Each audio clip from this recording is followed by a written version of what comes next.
दोस्तों नमस्कार। आपका बहुत बहुत स्वागत है हमारे YouTube चैनल एयर स्टडी में। दोस्तों एक बार फिर हाजिर हैं आपके सामने Allahabad high court group D syllabus के साथ। दोस्तों आप देख रहे हैं हम कि Allahabad high court group D पे कुछ ज़्यादा फोकस कर रहे हैं। उसकी वजह ये है कि ये जो वैकेंसी आने वाली हैं बहुत ही ज़बरदस्त वैकेंसी हैं दोस्तों। ये जो चांस आपको मिल रहा है मैं समझता हूँ फिर मौका बहुत देर में आएगा, पता नहीं कब दोबारा मौका मिले। तो इस वजह से मेरी कोशिश ये है कि आप लोगों के हाथ से ये मौका जाना ना चाहिए। आप प्री प्लानिंग के तहत तैयारी कीजिए। किसी भी तरीके से आपको अपनी एक सीट लेनी है हर हाल में। तो दोस्तों एक बार फिर मैं आपको जगाना चाहता हूँ Allahabad high court group D के सिलेबस को बता करके। दोस्तों बहुत ज़बरदस्त ये वैकेंसी हैं, आप देख लीजिए ये पोस्ट इसमें दी हुई हैं, अपने थंबनेल से आपको आइडिया लग गया होगा। ये आप देख लीजिए प्रोसेस सर्वर है जो इसकी पहले नंबर पे है और सबसे ज़्यादा ये इम्पॉर्टेंट वैकेंसी है प्रोसेस सर्वर की। आप समझ लीजिए ग्रुप सी से थोड़ा सा नीचे है प्रोसेस सर्वर, सारा क्लर्कल वर्क ये रहता है इसका।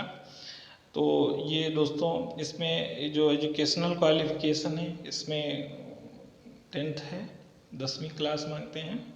इसके अलावा आप देख रहे हैं अर्दली है, पियून है, ऑफिस पियून है, फर्रास है, चौकीदार है, स्वीपर है, माली है, कुली है, भिस्ती है, लिफ्टमैन है। दोस्तों लिफ्टमैन के लिए क्वालिफिकेशन जो है आप देख रहे हैं ये नीचे सबसे देखिए ITI ये दी हुई है ना, ये ITI है। इसके लिए क्वालिफिकेशन ITI है लिफ्टमैन ऑपरेटर के लिए। उसके अलावा स्वीपर है, ट्यूबवेल ऑपरेटर है, इसमें भी आपका ITI ही लेगा। तो दोस्तों इसका सिलेबस हम आज आप लोगों को बता के एक बार फिर से जगाने की कोशिश करेंगे कि आप लोग एक प्री प्लानिंग के तहत आप तैयारी कीजिए। किसी भी सिचुएशन में एक सीट लेनी है हर हाल में। तो दोस्तों हम बढ़ते हैं सिलेबस की तरफ। इससे पहले हम कहना चाहेंगे आपसे इस बार कि हमारे इस चैनल को आप ज़रूर सब्सक्राइब कर लीजिए ताकि जो भी नया वीडियो आए उसका नोटिफिकेशन आप तक पहुंचता रहे। चलिए हम चलते हैं सिलेबस की तरफ। सिलेबस देखते हैं, ये देखिए आपका इसमें ब्रीफ में दिया हुआ है कि कितने कितने सवाल आएंगे। तो दोस्तों हिंदी के इसमें जो है वो 25 सवाल आएंगे हिंदी से, 25 इंग्लिश से आएंगे। देखिए ग्रुप डी है, आपको लग रहा है कि इसमें जो है बहुत छोटी पोस्ट है, लेकिन दोस्तों हाई कोर्ट में ऐसा है इसमें इंग्लिश ज़रूर आती है। ग्रुप डी तक नीचे लेवल तक आपको इंग्लिश मिलेगी।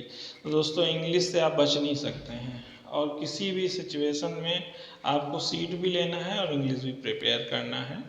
तो दोस्तों ये आप देख लीजिए इंग्लिश दिया हुआ है, 25-25 मार्क का हिंदी भी है, इंग्लिश है। इसके अलावा मैथ भी आपकी आएगी 25 नंबर की और जनरल स्टडी। जनरल में जनरल का मतलब जनरल है, कहीं से कहीं कुछ भी पूछ सकता है। तो दोस्तों टोटल 100 सवाल होंगे और ये 100 नंबर के होंगे और इन 100 सवाल को करने के लिए आपको मिलेंगे 90 मिनट और सवालों का जो प्रारूप होगा वो ऑब्जेक्टिव होगा। ये एक ब्रीफ मैंने आपको बता दिया है और अब चलते हैं आगे हम डिटेल में और देखेंगे क्या क्या पूछेगा। दोस्तों आगे हम चलते हैं, ये आपका देख लीजिए यहाँ पे, ये बिल्कुल डिटेल में यहाँ पे दिया हुआ है। आपका सब्जेक्ट है जनरल स्टडीज़। इसमें आपका क्या पूछेगा, इंडियन करंट इवेंट्स, जो करंट घटनाएं जो चल रही हैं ख़ासतौर से इंडिया की, किसी भी स्टेट की हों, जैसे उत्तर प्रदेश में है, इलेक्शन से कुछ पूछ सकता है, कुछ भी पूछ सकता है इंडिया का। इसके अलावा जनरल साइंस है। दोस्तों एक चीज़ आपको बता दें, आप जितने सब्जेक्ट देख रहे हैं ये सारे हर जगह आते हैं, कोई भी हो, ग्रुप डी हो, सी में भी यही होगा सिलेबस, लेकिन उसमें थोड़ा लेवल रहता है, इसमें बिल्कुल हल्का लो लेवल का पूछेगा। General science, physics, chemistry, bio. General science में यही तीन होता है, फिजिक्स, केमिस्ट्री, बायो। इसके अलावा दोस्तों जनरल नॉलेज है। जनरल नॉलेज में हिस्ट्री है, इतिहास है, भूगोल है आपका, और भी जनरल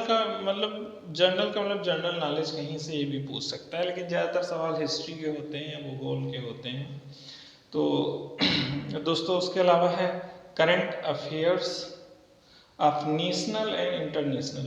नेशनल मतलब अपने देश का, इंटरनेशनल मतलब ऑल अराउंड द वर्ल्ड। जैसे आपका इस वक्त लड़ाई चल रही है रूस की, तो वो सब आ सकता है, कहीं से कुछ भी पूछ सकता है।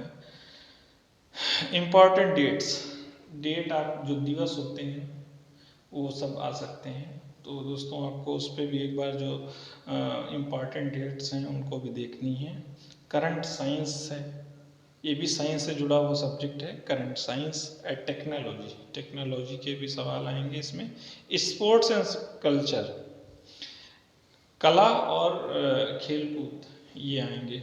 जैसे आपका कल्चर में यही आता है कि कौन सा, किस प्रदेश में आपका कौन सा वो चल रहा है, गीत वगैरह पूछ सकता है कहाँ से, ठीक है। बाकी जो हिंदी है आप देख रहे हैं, हिंदी और इंग्लिश का सिलेबस एक ही है, यानी अगर सिनोनिम्स हिंदी में आ रही तो इंग्लिश में भी आएगी, ठीक है। इसी तरीके से सेंटेंस एरर अगर हिंदी में है तो इंग्लिश में भी है। तो इसका लगभग सिलेबस दोनों का हिंदी इंग्लिश का सेम है। Fill in the blanks Hindi में भी आएगा, इंग्लिश में भी आएगा। क्लोज टेस्ट है। तो दोस्तों ये हिंदी का है, हिंदी भी बहुत ही अहम रोल अदा करता है। आप इसको हल्के में मत लीजिए कि ये हिंदी है हमें तो सब आता है, ऐसा कुछ भी नहीं है।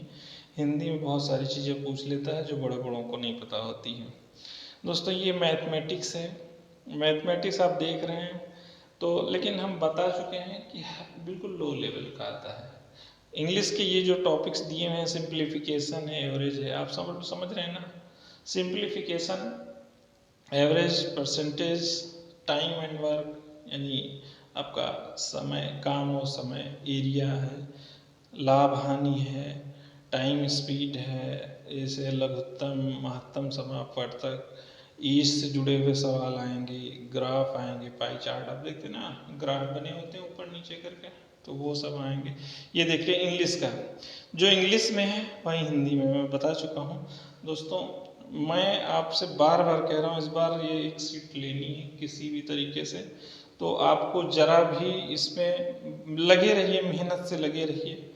आप जो है, इसी से मैंने एक बार फिर से आपको अवेयर किया है कि आप थोड़ा सा जो है जाग जाइए, फिर से एक बार फिर से सिलेबस देख लीजिए। और ये जो है हमने कौन सी बुक से पढ़ें इसके लिए एक वीडियो भी बनाया है, और उसके डिस्क्रिप्शन में हमने लिंक भी दे दिए हैं, आपको कहीं आने जाने की ज़रूरत नहीं। अभी आप किताब कहीं से मांगेंगे शॉप पे, बोलेगा अभी आई नहीं है।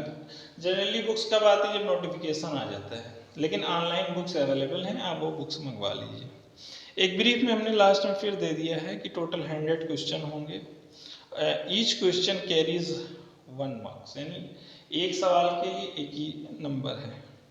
और सबसे इसमें अहम चीज़ ये है कि नो निगेटिव मार्किंग। अगर आप कोई सवाल मान लीजिए आपको आता नहीं, अंदाजे से आपने गोला भर दिया, तो अगर गलत भी होता है तो उसका कोई निगेटिव असर आप नहीं पड़ेगा, निगेटिव मार्किंग नहीं है इसमें। ये एक प्लस पॉइंट है, और इसी की वजह से जो है वो मेरिट बड़ी हाई जाती है इसकी, 95 प्लस तक पहुंच जाते हैं।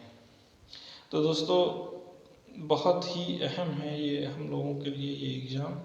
और इसका टाइमिंग भी हम बता चुके हैं, 1.5 घंटे का होगा, 90 मिनट, 60 30 90, 1.5 घंटे का होगा। मोड ऑफ एग्जामिनेशन ऑफलाइन होगा। देख रहे हैं इस बार आर ओ का हाई कोर्ट ने क्या कराया है कि जो है ऑनलाइन करा दिया है, लेकिन देखिए ऑफलाइन इसमें बहुत वैसी पोस्टें हैं, तो उसमें इसका तो 100% नहीं होगा ऑनलाइन, क्योंकि इसमें सारे लोग नहीं कर सकते ना। तो दोस्तों ये था हमारा सिलेबस, एक बार फिर से आप इसको वॉच कर सकते हैं फिर से, तो क्लियर हो जाएगा आपको। दोस्तों आप लगे रहिए, इस बार किसी भी तरीके से आपको एक सीट लेनी है, और जैसे ही नोटिफिकेशन आता है तो हम फिर आपके सामने हाजिर होंगे डिटेल के साथ। नोटिफिकेशन की जो भी बारीकियाँ होंगी वो सब हम आपको बताएंगे। ठीक है, तब तक के लिए धन्यवाद।